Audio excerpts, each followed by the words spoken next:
Decía Raimundo Lulio que la palabra es el arma más poderosa.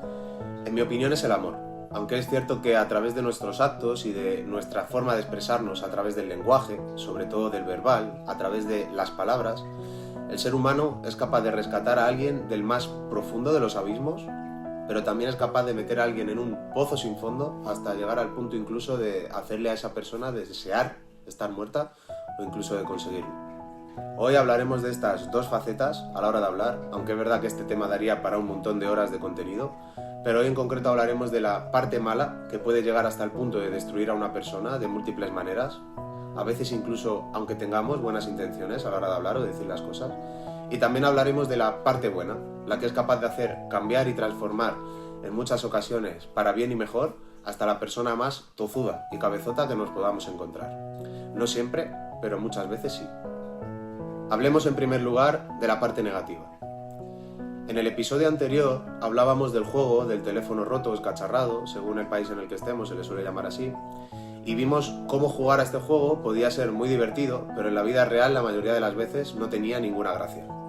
Vimos la importancia de escuchar con atención, verdadera atención. Pero ¿qué es lo que ocurre cuando no prestamos la suficiente atención ya no solo a lo que escuchamos, sino a lo que decimos?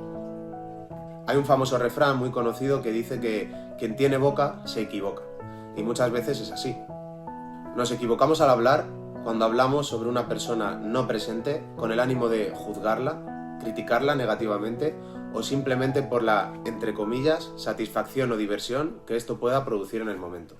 Cuando hacemos esto, no solo nos estamos poniendo nosotros mismos en evidencia, sino que estamos manchando la reputación de otra persona, la mayoría de las veces sin conocer de verdad sus motivos o verdaderas circunstancias. Nos equivocamos al hablar también cuando cortamos las alas o coartamos la libertad de alguien, por ejemplo, a quien queremos, juzgando sus gustos, sus preferencias, sus creencias, al intentar imponer lo que nosotros pensamos sobre ellas hasta tal punto en muchas ocasiones de llegar a herir sus propios sentimientos. Y es que al hacer esto, no solamente lo que conseguimos es que esta persona pierda la confianza que tiene en nosotros, sino que además vamos a conseguir todo lo contrario que en un principio nos proponíamos. Y es que esta persona se empeñe o se refuerce más aún en sus propias ideas. Este podría ser el caso, por ejemplo, de unos padres a los que su hijo expresa su deseo de dedicarse a una profesión o a un arte que él considera su pasión, pero a ellos no les parece que esto vaya a tener salida y que no le va a llevar a ningún sitio.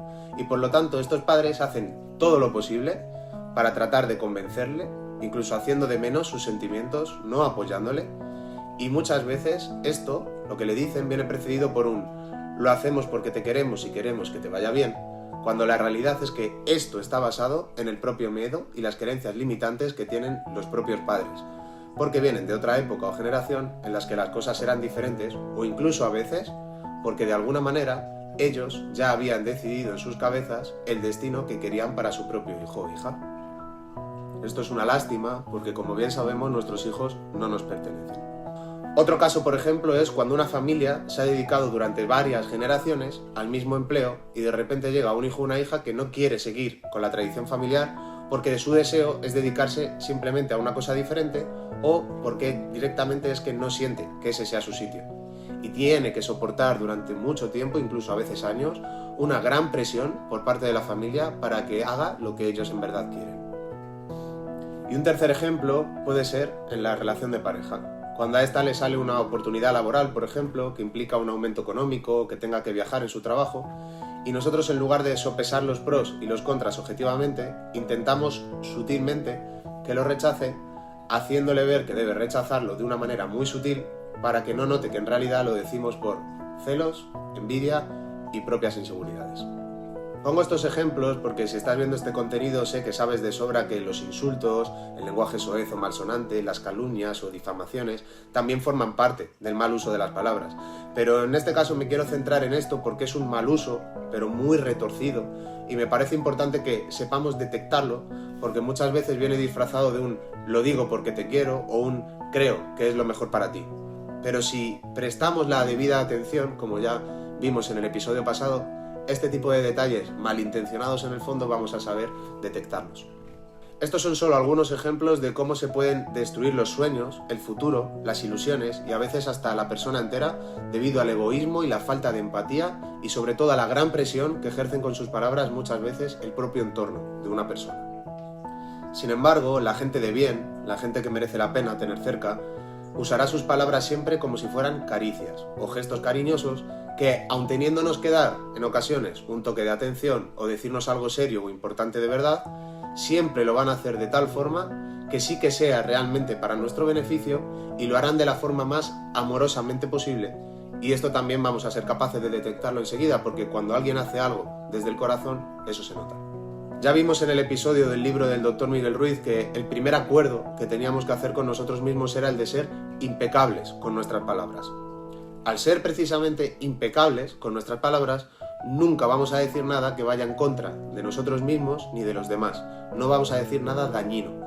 Claro, esto decirlo es muy sencillo, luego la práctica es más difícil.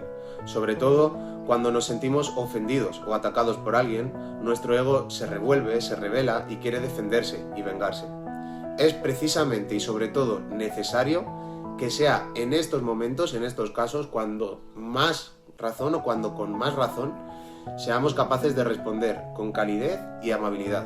Por supuesto, sin perder la firmeza ni dejar que nos pisen y dejando clara nuestra postura, pero al no perder los nervios, al ser claros y tranquilos a la hora de hablar, no solo conseguiremos calmar y callar a la persona que nos ataca, sino que a veces surgirá algo muy curioso. Y es que incluso es fácil que esa persona cambie su actitud hacia nosotros e incluso podamos llegar a tener una buena relación con esa persona, o al menos que sea una relación cordial, que haya cordialidad entre nosotros.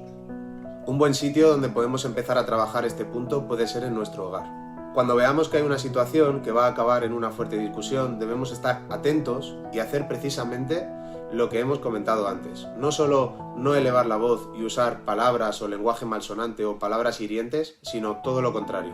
Tenemos que alabar y agradecer a esa persona o personas con las que vivimos sus cualidades, lo que aportan o lo que hacen bueno en el hogar y con nosotros, explicando de forma cariñosa qué es aquello con lo que a lo mejor nosotros no nos sentimos cómodos o que nos gustaría que mejorasen, siendo nosotros los primeros en ofrecernos para trabajar también en aquello que podamos mejorar por el bien de la convivencia y de aquellos a los que queremos.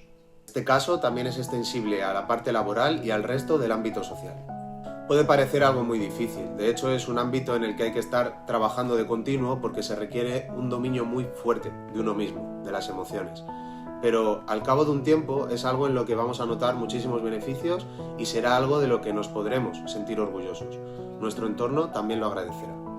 Otro ejercicio más que podríamos hacer aparte de esto es dar palabras de elogio, de admiración, de cariño a aquellas personas que queremos de forma continua.